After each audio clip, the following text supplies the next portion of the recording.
Hi everyone, welcome to రాజుగాట్రిక్స్ YouTube channel. So అయితే మనం ఆల్రెడీ రేషియో అండ్ ప్రపోర్షన్కి సంబంధించి 2 పార్ట్స్ ఆల్రెడీ డిస్కస్ చేసాం. అక్కడ క్వశ్చన్ నెంబర్ 15 వరకు చేసాము. క్వశ్చన్ నెంబర్ 16 నుంచి కంటిన్యూ చేద్దాం. ఓకేనా? ఒకసారి చూడండి క్వశ్చన్ నెంబర్ 16లో ఏమి ఇచ్చారు.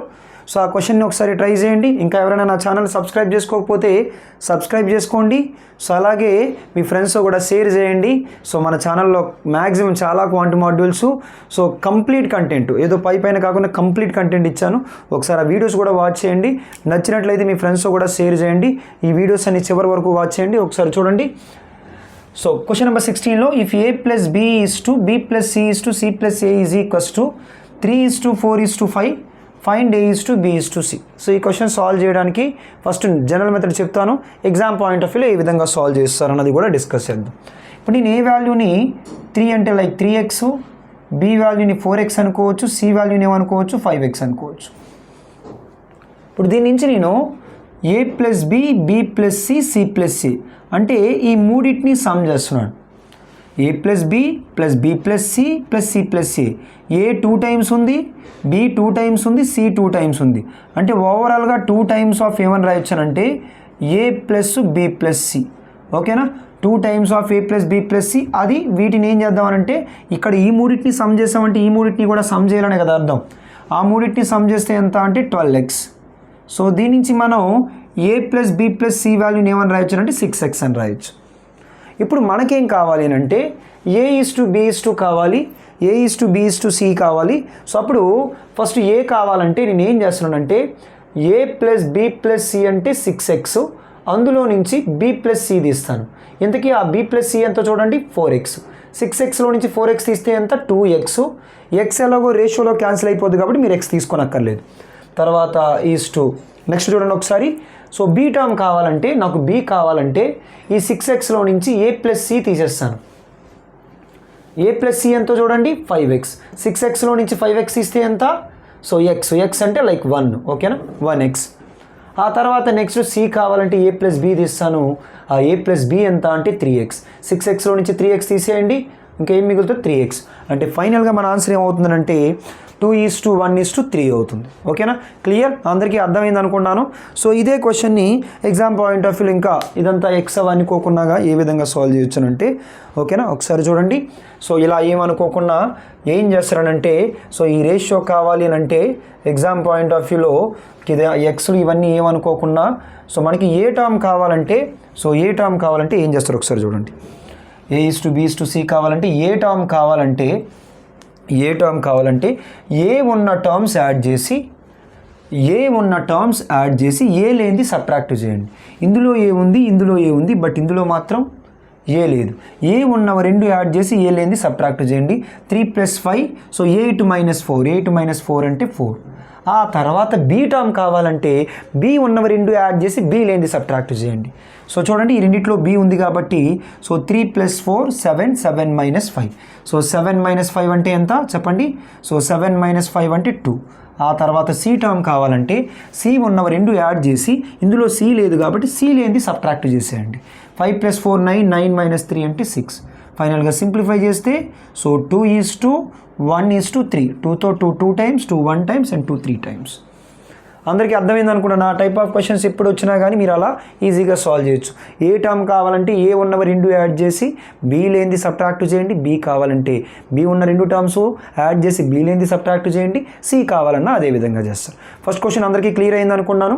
నెక్స్ట్ ఒక్కసారి క్వశ్చన్ నెంబర్ 17 చూడండి. సో క్వశ్చన్ నెంబర్ 17లో a is to b plus c is equals to 2:7. So అలాగే b is to a plus b plus c is equals to 3:7. అయితే a is to b is to c value ఎంత అని అడుగుతున్నారు. First ఇప్పుడు ఏంటంటే ఒక రేషియోలో కామన్ టర్మ్ మీరు చూడాలి. ఈ రేషియోలో కామన్ టర్మ్ ఏంటి చెప్పండి? a plus b plus c. ఈ రేషియోలో కామన్ టర్మ్ ఏంటి? a plus b plus c. ఇక్కడ a plus b plus c value 7 ఉంది. సో ఇక్కడ a plus b plus c value 7 ఉంది. ఓకేనా? సో అయితే అందులో మనం a is to b is to c calculate చేద్దాం. a is to b is to c calculate చేద్దాం. ఇక్కడ a వాల్యూ ఎంత 2, సో b వాల్యూ ఎంత 3. ఓకేనా? సో ఇక్కడ నేనేమంటానంటే a plus b plus c value, ఇక్కడ a plus b plus c value 7 ఈక్వల్గా ఉంది కాబట్టి మీరు డైరెక్ట్గా ఏ వాల్యూ కావాలంటే ఆ వాల్యూ తీసేసుకోవచ్చు. ఏ వాల్యూ కావాలంటే అక్కడ ఎంత 2, తర్వాత ఇక్కడ b వాల్యూ కావాలంటే ఎంత 3, మరి ఇంకా సి వాల్యూ కావాలి కదా, A plus B plus C value 7 కదా, సో దాని నుంచి సి వాల్యూ కావాలంటే 7 minus A plus B value. ఇంతకీ ఆ ఏ ప్లస్ బి వాల్యూ ఎంత, 2 + 3, 2 + 3 అంటే 5. సో 7 - 5 అంటే ఏమవుతుంది చెప్పండి, 2 అవుతుంది. ఫైనల్గా 2:3:2 అవుతుంది. క్లియర్? సో అర్థమైంది అనుకున్నాను అందరికీ. సో అది క్వశ్చన్ నెంబర్ 17. నెక్స్ట్ ఒకసారి క్వశ్చన్ నెంబర్ 18 చూద్దాం. క్వశ్చన్ నెంబర్ 18లో ఏమి ఇచ్చారు, if A plus B is to A plus B plus C is equals to 3:5, B plus C is to A plus B plus C is equals to 7:9. మనల్ని అడుగుతున్నది ఏంటంటే A plus B plus C. ముందు A plus B plus C calculate చేయాలంటే ఇక్కడ నేను ఏం చెప్తున్నాను, so ఈ రెండు రేషియోల్లో కామన్ టర్మ్ ఏముంది అన్నది ఒకసారి చూడండి. ఏ ప్లస్ బి ప్లస్ సి, ఏ ప్లస్ బి ప్లస్ సి రెండిట్లో ఎలా ఉంది, కామన్గా ఉంది. ఎప్పుడు కామన్గా ఉండే వాల్యూ ఎలా ఉండాలి, ఈక్వల్గా ఉండాలి. మరి కామన్గా ఉండే టర్మ్ ఈక్వల్గా ఉందో లేదో చెక్ చేయండి. ఈక్వల్గా లేదు, మరి ఈక్వల్గా లేకపోతే మనం ఈక్వల్ చేయాలి. ఈక్వల్ చేద్దాము. ఎలా ఈక్వల్ చేయొచ్చు అంటే, సో ఇక్కడ ఈ 9తో దీన్ని మల్టిప్లై చేయండి. అలాగే ఇక్కడున్న ఈ 5తో సో దీన్ని మల్టిప్లై చేయండి. ఓకేనా? సో అయితే ఇప్పుడు 9తో 9 3s are 27, so 9 5s are 45, so అలాగే 5 7s are 35, 5 9s are 45. ఓకేనా? 5 9s are 45. ఇప్పుడు ఏ ప్లస్ బి ప్లస్ సి అనేది ఎలా ఉందనంటే ఈక్వల్ అయింది. సో ఇప్పుడు ఎప్పుడైతే ఈక్వల్ అయిందో మీకు కావాల్సిన వాల్యూ డైరెక్ట్గా తీసుకోవచ్చు. అంటే A plus B plus C value 45, A plus B value 27. అలాగే A plus B plus C value 45, B plus C value 35. First A value కావాలి కదా, ఏ వాల్యూ కావాలంటే నేను ఏమంటానంటే ఏ ప్లస్ బి ప్లస్ సిలో నుంచి బి ప్లస్ సి తీసేస్తే, ఇందులో నుంచి ఇది తీసేస్తే మనకు వచ్చేది ఏ వాల్యూ వస్తుంది, ఏ వాల్యూ వస్తుంది. అందుకని 45లో నుంచి 35 తీసేయండి. 45లో నుంచి 35 తీస్తే 10, ఏ వాల్యూ ఆల్రెడీ మనకి 10 వచ్చింది. నెక్స్ట్ బి వాల్యూ చూద్దాం. ఓకేనా? బి వాల్యూ చూద్దామంటే డైరెక్ట్గా లేదు. ఇక్కడ చూడండి ఒకసారి ఇందులో నుంచి ఇది సబ్ట్రాక్ట్ చేసామనుకోండి, ఇందులో ఏ ప్లస్ బి ప్లస్ సిలో నుంచి ఏ ప్లస్ బి సబ్ట్రాక్ట్ చేస్తే మనకి సి వాల్యూ వస్తుంది. 45లో నుంచి 27 సబ్ట్రాక్ట్ చేయండి. 45లో నుంచి 27 సబ్ట్రాక్ట్ చేస్తే ఎంత మిగులుతుంది చెప్పండి. సో ఎంత మిగులుతుంది, సో 15 + 3 అంటే 15 + 3 అంటే 18 మిగులుతుంది. అంతేనా? సో 45లో నుంచి ఫస్ట్ 20 తీస్తారనుకోండి, 25, 25లో 7 తీస్తే 18. ఇంకా ఏం కావాలంటే మనకి బీ టర్మ్ కావాలి. బీ టర్మ్ కావాలంటే నేనేమంటానంటే ఏ ప్లస్ బి ప్లస్ ఈ మూడింటి యొక్క సమ్ము 45. మనకి ఇందులో బీ కావాలి. బీ కావాలంటే 45 మైనస్ ఈ బి ప్లస్ సి వాల్యూ. ఆ బి ప్లస్ సి వాల్యూ ఎంత అనంటే ఏ ప్లస్ సి వాల్యూ. ఆ ఏ ప్లస్ సి వాల్యూ ఎంత అంటే ఏ వాల్యూ 10, సి వాల్యూ 18. ఆ రెండింటి యొక్క వాల్యూ ఎంత అంటే 28. సో 45లో నుంచి 28 తీస్తే సో ఎంత వస్తుందనంటే 17 వస్తుంది. 45లో నుంచి 28 తీస్తే ఎంత, 17. కాబట్టి ఇక్కడ ఏమొస్తుంది చెప్పండి, 17. ఫైనల్గా మన ఆన్సర్ ఏమవుతుందంటే 10:17:18 అవుతుంది. క్లియర్? సో అందరికీ అర్థమైంది అనుకున్నాను. ఓకేనా? సో నెక్స్ట్ క్వశ్చన్కి వెళ్ళిపోదామా. Next question number 19. సో ఒకసారి క్వశ్చన్ నెంబర్ 19 చూడండి అందరూ. సో క్వశ్చన్ నెంబర్ 19 ట్రై చేయండి. సో ఆన్సర్ ఏమొస్తుందో ఒకసారి చూడండి. సో ఈ క్వశ్చన్స్ అన్నీ ఏంటంటే ముందు మీరు ట్రై చేయండి. సో ఒకవేళ ఆన్సర్ రాకపోతే అప్పుడు చూడండి. ఈవెన్ ఆన్సర్ వచ్చినా కానీ చూడండి. బట్ ఏంటంటే మీకు దానివల్ల ప్రాక్టీస్ అవుతుంది. సో మీరు ఏమి చేయకుండా డైరెక్ట్గా చూసారనుకోండి, సో అప్పుడు ఏమవుతుందంటే మీకు ప్రాక్టీస్ ఏమి ఉండదు, డైరెక్ట్ మీరు ఆన్సర్ చూసినట్టు ఉంటుంది. సో అందుకని ముందు ఒకసారి మీరు ట్రై చేయండి. సో ఆ తర్వాత ఏంటంటే సో ఒకవేళ ఆన్సర్ రాకపోతే ఒకసారి చూడండి. ఒకసారి చూద్దాం క్వశ్చన్ నెంబర్ 19లో ఏమన్నారో. క్వశ్చన్ నెంబర్ 19 చూడండి. So A plus B is to C is equals to 3:1, B plus C is to A is equals to 5:2. Find A is to B is to C. First మనం check చేయాల్సింది ఏంటంటే ఈ రెండు టర్మ్స్లో ఏమైనా common terms ఉన్నాయా అంటే common terms ఏమీ లేవు కదా, ఉన్నాయి ఏమైనా. ఇక్కడ ఏ ప్లస్ బి ఉంది, అక్కడ ఏమీ లేదు. ఇక్కడ సి ఉంది, అక్కడ కూడా సి లేదు. కామన్ టర్మ్స్ లేవు. ఒకవేళ కామన్ టర్మ్స్ ఉండుంటే ఈక్వల్ చేసుకునే వాళ్ళని. మరి అక్కడ క్లూ పాయింట్ ఏంటో ఒక్కసారి చూడండి. మీరు కరెక్ట్గా అబ్జర్వ్ చేస్తే ఇక్కడ ఏబిసి 3 ఉన్నాయి. అలాగే ఇక్కడ కూడా ఏబిసి ఇక్కడ కూడా 3 ఉన్నాయి. ఇక్కడ ఏ ప్లస్ బి ప్లస్ సి ఉంది, ఇక్కడ ఏ ప్లస్ బి ప్లస్ సి ఉంది. ఇక్కడ 3 టర్మ్స్ ఉన్నాయి, ఇక్కడ 3 టర్మ్స్ ఉన్నాయి. కాబట్టి నేనేమంటానంటే ఇక్కడ ఈ మూడింటి యొక్క సమ్ ఎంతో ఇక్కడ ఈ మూడింటి యొక్క సమ్ము కూడా అంతే ఉండాలంటాను. ఇక్కడ ఈ మూడింటి యొక్క సమ్ ఎంతో ఈ మూడింటి యొక్క సమ్ అంతే ఉండాలి. ఈ మూడింటి యొక్క సమ్ ఎంత కనిపిస్తుందో చూడండి. ఇక్కడ 4 కనిపిస్తుంది, ఇక్కడ ఎంత కనిపిస్తుంది అంటే 7 కనిపిస్తుంది. ఇక్కడ ఈ మూడింటి యొక్క సమ్ ఎంత కనిపిస్తుంది, 4 కనిపిస్తుంది. ఇక్కడ ఈ మూడింటి యొక్క సమ్ ఎంత కనిపిస్తుంది, 7 కనిపిస్తుంది. కానీ ఆ రెండు ఎలా ఉండాలి, ఈక్వల్గా ఉండాలి. ఈక్వల్గా ఉండాలంటే ఈ 4ని నేను 7తో మల్టిప్లై చేస్తాను, అలాగే ఈ 7ని నేను 4తో మల్టిప్లై చేస్తాను. ఇప్పుడు చూడండి 7 3s are 21 is to 7 1s are 7, అలాగే 4 5s are 20 is to 4 2s are 8. ఓకేనా? సో 21:7 ఇక్కడ, అలాగే 20:8 అక్కడ. అప్పుడు మనం ఏం క్యాలిక్యులేట్ చేయాలంటే A:B:C క్యాలిక్యులేట్ చేయాలి. ఓకేనా? A:B:C క్యాలిక్యులేట్ చేయాలి. అయితే చూద్దాం ఒక్కసారి. ఇప్పుడు ఎప్పుడైతే మ్యాచ్ అయిందో డైరెక్ట్గా మీరు C వాల్యూని 7 తీసుకోవచ్చు, A వాల్యూని ఎంత తీసుకోవచ్చు, 8 తీసుకోవచ్చు. చూడండి A+B+C రాసేటప్పుడు ఏ వాల్యూ ఆల్రెడీ మనకు వచ్చింది, 8 వచ్చింది. సో అలాగే సి వాల్యూ కూడా వచ్చింది. సి వాల్యూ ఎంత అంటే 7 వచ్చింది. ఇంకా మనం ఏం క్యాలిక్యులేట్ చేయాలంటే బి వాల్యూ క్యాలిక్యులేట్ చేయాలి. ఆల్రెడీ A+B వాల్యూ ఎంత వచ్చిందో చూడండి. A+B వాల్యూ 27 కదా. సో దాని నుంచి మనకి బి వాల్యూ కావాలి. బి వాల్యూ కావాలంటే 21 మైనస్ బి వాల్యూ కావాలంటే 21 మైనస్ ఏ వాల్యూ ఆల్రెడీ ఇక్కడ 8 వచ్చింది. సో 21లో నుంచి 8 తీసేయండి. సో 21లో నుంచి 8 తీస్తే ఎంత, సో 13. కాబట్టి ఫైనల్గా మన ఆన్సర్ ఏమవుతుందంటే 8:13:7 అవుతుంది. ఓకేనా? సో అందరికీ అర్థమైంది అనుకున్నాను. సో నెక్స్ట్ క్వశ్చన్ నెంబర్ 20 చూద్దాం. ఓకేనా? క్వశ్చన్ నెంబర్ 20 చూడండి. 20లో ఏమంటున్నారో, so A:B is equals to 3:2, B:C is equals to 3:5, find A+B:B+C. ఓకేనా? ఫైండ్ A+B:B+C ఎలా సాల్వ్ చేస్తాం? ఫస్ట్ అయితే నేనేమంటానంటే A:B B:C క్యాలిక్యులేట్ చేయండి. ఇక్కడ చేస్తున్నా చూడండి. సో ఇక్కడ చేసేటప్పుడు A:B వాల్యూ 3:2 ఇచ్చారు. సో A:B వాల్యూ 3:2 ఇచ్చారు. సో అలాగే B:C వాల్యూ ఏమి ఇచ్చారంటే సో 3:5 ఇచ్చారా. B:C వాల్యూ ఏమి ఇచ్చారంటే 3:5 ఇచ్చారు. దీని నుంచి నేను ఏమంటానంటే ఫస్ట్ అయితే A:B:C క్యాలిక్యులేట్ చేయండి. మనకు అడుగుతున్నది అది కాదు, అయినప్పటికీ కూడా ఫస్ట్ A:B:C క్యాలిక్యులేట్ చేయండి. So 3 3s are 9, next first cross 2 3s are 6, అలాగే 2 5s are 10. ఈ రేషియో ఏంటంటే A:B:C. కానీ మనకు అడుగుతున్న రేషియో ఏంటంటే సో సో B+C అడుగుతున్నారు. So A+B:B+C. So A+B:B+C value ఎంత అవుతుంది అంటే A+B కావాలంటే సో 9 + 6 వాల్యూ ఎంత 15. అలాగే B+C కావాలంటే 6 + 10 16. ఫైనల్గా ఆన్సర్ ఏమవుతుందంటే 15:16 అవుతుంది. సో అందరికీ అర్థమైంది అనుకున్నాను. ఓకేనా? Question number 21. If A/B is equals to 3/2, find A+B divided by A-B. So ఈ క్వశ్చన్స్ డిస్కస్ చేసే ముందు ఓకేనా component and dividend rule discuss చేద్దాం. ఓకేనా? ఎందుకంటే మ్యాక్సిమం ఈ క్వశ్చన్స్ అన్ని ఆ రూల్ మీద బేస్ చేసుకొని ఇచ్చాను. సో మీకు component and dividend rule discuss చేయలేదు, ఒకసారి డిస్కస్ చేస్తాను చూడండి. కాంపోనెంట్ డివిడెండ్ రూల్ ఏం చెప్తుందంటే సో ఫర్ ఎగ్జాంపుల్ మీకు ఒక ratio A/B is equals to so C/D అని చెప్పేసి రెండు ఈక్వలెంట్ రేషియోస్ ఉంటే సో ఎప్పుడైనా కానీ ఇటువైపు ఏ ఆపరేషన్ చేస్తే ఇటువైపును కూడా అదే ఆపరేషన్ చేయాలి.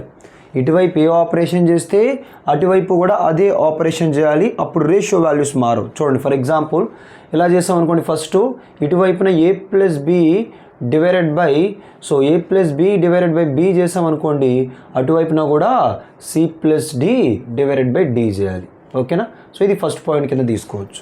ఒకవేళ ఇలా చేశారనుకోండి so A-B divided by B చేస్తే అటువైపున కూడా ఏం చేయాలి చెప్పండి, C-D divided by D. So ఒకవేళ ఇటువైపున so A divided by A plus B చేస్తే సో అటువైపున C divided by C plus D. So చూడండి ఇటువైపున ఒకవేళ A డివైడెడ్ బై A-B చేశారనుకోండి, అటువైపున కూడా C డివైడెడ్ బై C-D. ఇటువైపు ఏ ఆపరేషన్ చేస్తే అటువైపు ఆ ఆపరేషన్. ఎలా చేసామనుకోండి, ఇటువైపున A+B డివైడెడ్ బై A-B చేసామనుకోండి, అటువైపున కూడా C+D డివైడెడ్ బై C-D. ఇటువైపు ఏ ఆపరేషన్ చేస్తే ఒకవేళ ఇటువైపు so A/B divided by A రాసుకుంటే అటువైపున కూడా C/D divided by so C. అలా ఇటువైపు ఏ ఆపరేషన్ చేస్తే అటువైపు అదే ఆపరేషన్ చేయాలి. దాన్ని మనం ఏమంటామంటే కాంపోనెంట్ అండ్ డివిడెండ్ రూల్ అంటాం. ఓకేనా? సో అందరికీ అర్థమైంది అనుకున్నాను. ఇటువైపు ఏ ఆపరేషన్ చేస్తాం అటువైపు కూడా అదే ఆపరేషన్ చేస్తాం. దీన్నే మనం కాంపోనెంట్ అండ్ డివిడెండ్ రూల్ అంటాం. సో రాసుకుంటానంటే ఇది రాసుకోండి. ఈ component and dividend rule use చేసి ఈ ప్రాబ్లమ్ సాల్వ్ చేద్దాం. ఒకసారి చూద్దాం. చూడండి క్వశ్చన్ నెంబర్ 21లో if A by B is equals to 3/2 find A plus B divided by A minus B. ఇప్పుడు ఈ క్వశ్చన్ సాల్వ్ చేయాలంటే ఇప్పుడు నేను చెప్పినట్లుగా సో ఇటువైపు ఏం చేశారంటే A plus B divided by A minus B చేశారు. మరి ఇటువైపు ఏ ఆపరేషన్ చేస్తే అటువైపు కూడా అదే ఆపరేషన్ చేయాలి కదా. కాబట్టి అటువైపు అదే ఆపరేషన్ చేద్దాం. 3+2 సో 3+2 అంటే 5. సో ఓకేనా, అటువైపు కూడా అదే ఆపరేషన్ చేస్తున్నాను. సో 3+2 డివైడెడ్ బై సో 3 - 2 3+2 అంటే 5. సో 3 - 2 అంటే 1. సో ఫైనల్గా మన ఆన్సర్ ఏమవుతుందంటే 5/1 ఆర్ 5:1 అవుతుంది. క్లియర్, అందరికీ అర్థమైంది అనుకున్నాను. ఒకసారి చూడండి క్వశ్చన్ నెంబర్ 22 చూడండి. x + y divided by x - y is equals to 5/3. So అయితే x/y వాల్యూ ఎంత? x/y వాల్యూ క్యాలిక్యులేట్ చేయాలంటే నేను ఏం చేస్తున్నాను అంటే ఫస్ట్ ఇక్కడ న్యూమరేటర్ని డినామినేటర్ని యాడ్ చేస్తాను. ఎప్పుడైతే న్యూమరేటర్ని డినామినేటర్ని యాడ్ చేస్తానో y క్యాన్సిల్ అయిపోయి మనకి ఏం మిగులుతుంది? 2x మిగులుతుంది. అలాగే ఇంకేం చేస్తున్నానంటే మరి ఇటువైపు చేశాను కాబట్టి అటువైపు కూడా న్యూమరేటర్ డినామినేటర్ని యాడ్ చేసేయండి. 8 డివైడెడ్ బై ఇక్కడ న్యూమరేటర్ని డినామినేటర్ని సబ్ట్రాక్ట్ చేస్తాను. సబ్ట్రాక్ట్ చేసేటప్పుడు x - x క్యాన్సిల్ అయిపోతాయి. +y -y అంటే y + y ఏం మిగులుతుంది? 2y. So is equals to ఇటువైపు సబ్ట్రాక్ట్ చేస్తే అటువైపు సబ్ట్రాక్ట్ చేయాలి కదా. 5 - 3 అంటే ఎంత? సో 2తో 2 ఎన్ని టైమ్స్? 4 టైమ్స్. 2 క్యాన్సిల్. ఫైనల్గా x/y ఈజ్ ఈక్వల్స్ టు ఏమని రాయొచ్చు? 4/1 ఆర్ 4:1. క్లియర్, అర్థమైంది అనుకున్నాను అందరికీ. ఓకేనా. సో క్వశ్చన్ నెంబర్ 22 అందరికీ అర్థమైందా? నెక్స్ట్ ఒకసారి క్వశ్చన్ నెంబర్ 23 చూడండి. క్వశ్చన్ నెంబర్ 23లో x/y is equals to 3/4 find 2x + y divided by x + 2y. So ఎప్పుడైనా కానీ సో ఇలా ఇచ్చినప్పుడు ఏంటంటే డిఫరెంట్గా ఇలా x² + xy + y². మీరు ఫస్ట్ చెక్ చేయాల్సింది ఏంటంటే డిగ్రీ అంటాం. డిగ్రీ అంటే ఏంటంటే ఇక్కడ ఇందులో డిగ్రీ x⁻1 ఇందులో డిగ్రీ కూడా అంతే ఉండాలి. ఇక్కడ x⁻1 ఇక్కడ కూడా y⁻1 x⁻1 y⁻1 ఇందులో డిగ్రీ ఎంత ఉంటే ఇందులో డిగ్రీ కూడా అంతే ఉండాలి. సో న్యూమరేటర్ డిగ్రీ ఏముంటుందో డినామినేటర్ డిగ్రీ కూడా అదే ఉండాలి. ఆ విధంగా ఉంటే మాత్రమే మనం ఆన్సర్ చేయగలం. అలా లేకపోతే ఆన్సర్ ఏంటంటే కెనాట్ బి డిటర్మైన్డ్. నేను చెప్పిన పాయింట్ అందరికీ అర్థమైంది అనుకోండి. ఇది చూడండి ఒకసారి క్వశ్చన్ నెంబర్ 24 చూస్తే x⁻2 degree 2 x⁻1 y⁻1 degree 2 ఇక్కడ కూడా డిగ్రీ 2 డినామినేటర్లో కూడా డిగ్రీ ఎలా ఉంది? సో అన్నిట్లో 2 2 2 కాబట్టి ఆన్సర్ చేయగలం. ఇక్కడ చూడండి క్వశ్చన్ నెంబర్ 26 ఒక్కసారి చూడండి. 26లో ఇక్కడ a⁻2 సో a⁻2 అంటే ఇక్కడ డిగ్రీ 2 ఉంది, ఇక్కడ డిగ్రీ 1 ఉంది. ఎప్పుడైతే ఇక్కడ డిగ్రీ సో ఒక సమ్లో డిగ్రీ ఒక వాల్యూ ఒక డిగ్రీ ఒకలాగా ఇంకొక వాల్యూ ఒక డిగ్రీ ఇంకొకలా ఉందనుకోండి ఖచ్చితంగా ఆన్సర్ మనం చేయలేము. ఒకవేళ ఈ క్వశ్చన్ ఇప్పుడే చెప్పేస్తాను. ఈ క్వశ్చన్కి ఆన్సర్ ఏంటి అని అంటే కెనాట్ బి డిటర్మైన్డ్. ఎందుకనంటే మీరు సింప్లిఫై చేస్తే ఈ వాల్యూని for example A value 2x B value 3x అనుకుంటే ఫైనల్గా మీకు xలో వచ్చి ఉండిపోద్ది ఆన్సర్, అంతేగాని x క్యాన్సిల్ అవ్వదు. కాబట్టి సో ఇక్కడ న్యూమరేటర్లో డిగ్రీస్ ఈక్వల్గా ఉండాలి, న్యూమరేటర్లో ప్రతి టర్మ్ యొక్క డిగ్రీ ఈక్వల్గా ఉండాలి. అలాగే న్యూమరేటర్లో ఓవరాల్ డిగ్రీ ఎంత ఉంటుందో డినామినేటర్లో కూడా ఓవరాల్ డిగ్రీ అంతే ఉండాలి. అలా ఉన్నప్పుడు మాత్రమే మనం ఆన్సర్ చేయగలం. కాబట్టి ఈ క్వశ్చన్కి ఆన్సర్ ఏంటంటే కెనాట్ బి డిటర్మైన్డ్. ఈ క్వశ్చన్కి ఆన్సర్ చేయగలం. ఎందుకు చేయగలం అని అంటే న్యూమరేటర్లో డిగ్రీ డినామినేటర్లో డిగ్రీ ఒకేలా ఉంది. ఒకసారి చూద్దాం. సో 2 × x సో x ప్లేస్లో డైరెక్ట్గా మీరు 3 తీసుకోవచ్చు, అలాగే y ప్లేస్లో 4 తీసుకోవచ్చు. So 2 3s are 2 × 3 2 3s are 6 plus so అలాగే 4 divided by so x value 3 plus 2y 2 4s are 8 so 6 + 4 అంటే 10 డివైడెడ్ బై సో 3 + 8 అంటే 11 10/11. ఆన్సర్ ఏమవుతుందంటే సో 10/11 అవుతుంది. సో అందరికీ అర్థమైంది అనుకున్నాను. ఓకేనా. ఒకసారి క్వశ్చన్ నెంబర్ 24 చూడండి. If x/y is equals to 1/2 find x² + xy + y² divided by x² - xy + y². So అయితే ఈ క్వశ్చన్ సాల్వ్ చేసేటప్పుడు సో డిగ్రీ ఒకేలా ఉంది కాబట్టి డైరెక్ట్ x వాల్యూ 1 తీసుకోండి, అలాగే y వాల్యూ 2 తీసుకోండి. First 1² plus so 1 × 2 2 plus 2² divided by so 1 - 2 plus 2². So ఇక్కడ 1² అంటే 1 2² అంటే 4 4 1 + 4 సో 5 5 + 2 7 డివైడెడ్ బై సో 1 - 2 - 1 + 4 అంటే 3. ఫైనల్గా మన ఆన్సర్ ఏమవుతుందంటే 7/3 అవుతుంది. ఓకేనా, 7/3 అవుతుంది. అందరికీ అర్థమైంది అనుకున్నాను. నెక్స్ట్ ఒక్కసారి క్వశ్చన్ నెంబర్ 25 చూడండి. క్వశ్చన్ నెంబర్ 25 సో ఈ మోడల్ క్వశ్చన్స్ ఎక్కువగా ఎస్ఎస్సి ఎగ్జామ్స్లోనే అడుగుతారు. ఓకేనా. అందుకోసం అని చెప్పేసి ఈవెన్ ఏంటంటే ట్రిగనోమెట్రీ క్వశ్చన్ కూడా యాడ్ చేశాను. కాంపోనెంట్ డివైడెండ్ రూల్ యూస్ చేసి ఏ విధంగా సాల్వ్ చేస్తామన్నది ఒకసారి క్వశ్చన్ నెంబర్ 25 చూడండి. ఆల్రెడీ ఈ క్వశ్చన్ ఎస్ఎస్సి ఎగ్జామ్లో అడిగిన క్వశ్చన్, అందుకే యాడ్ చేశాను. So if sin x plus cos X divided by sin x minus cos X is equals to 5/2 అయితే tan x వాల్యూ ఎంత? సో ఈ క్వశ్చన్ ఏ విధంగా సాల్వ్ చేస్తాం, ఓకేనా. సో ఈ క్వశ్చన్ ఏ విధంగా సాల్వ్ చేస్తామంటే ఒకసారి చూడండి. సో ఆ క్వశ్చన్ ఏ విధంగా సాల్వ్ చేస్తామంటే కాంపోనెంట్ డివైడెండ్ రూల్ వేయండి. కాంపోనెంట్ డివైడెండ్ రూల్ వేసేటప్పుడు సో ఏం చేయాలి చూడండి. కాంపోనెంట్ డివైడెండ్ రూల్ వేసేటప్పుడు సో ఇక్కడ నేను ఏం చేస్తున్నానంటే న్యూమరేటర్ మరియు డినామినేటర్ యొక్క సమ్ చేస్తున్నాను.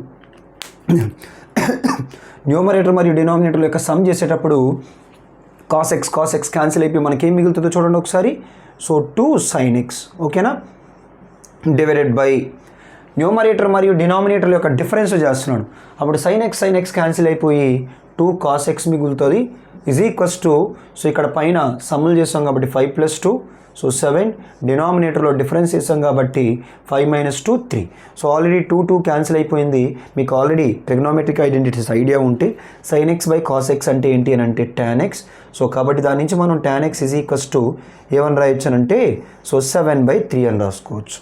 సో అర్థమైంది అనుకున్నాను ప్రతి ఒక్కరికి, ఓకేనా. సో ఇవన్నీ ఎగ్జామ్ పాయింట్ ఆఫ్ వ్యూలో యూజ్ అయ్యే క్వశ్చన్స్, లెవెల్ పెంచిస్తున్నాను. ఇంకా సో మరికొన్ని మళ్ళీ సో 26 వరకు ఈ క్లాస్లో డిస్కస్ చేసాం. 27 నుంచి షేరింగ్ కాన్సెప్ట్ సో అది నెక్స్ట్ క్లాస్లో కంటిన్యూ చేద్దాం, ఓకేనా. ప్రతి ఒక్కరికి అర్థమైంది అనుకున్నాను. నచ్చినట్లయితే లైక్ చేయండి, అలాగే సబ్స్క్రైబ్ చేయండి, మీ ఫ్రెండ్స్తో కూడా షేర్ చేయండి. సో మన ఛానల్లో కంప్లీట్గా క్వాంటి మాడ్యూల్స్ ఉన్నాయి కదా, అవన్నీ ప్రతి ఒక్కరికి యూజ్ అవుతాయి, యూజ్ చేసుకోండి. సో ఎవరైనా మీ ఫ్రెండ్స్ కూడా కాంపిటేటివ్ ఎగ్జామ్స్కి ప్రిపేర్ అయితే సో వాళ్ళకు కూడా యూజ్ అవుతాయి. ప్రతి ఒక్కరికి షేర్ చేయండి, ఓకేనా. So thank you very much.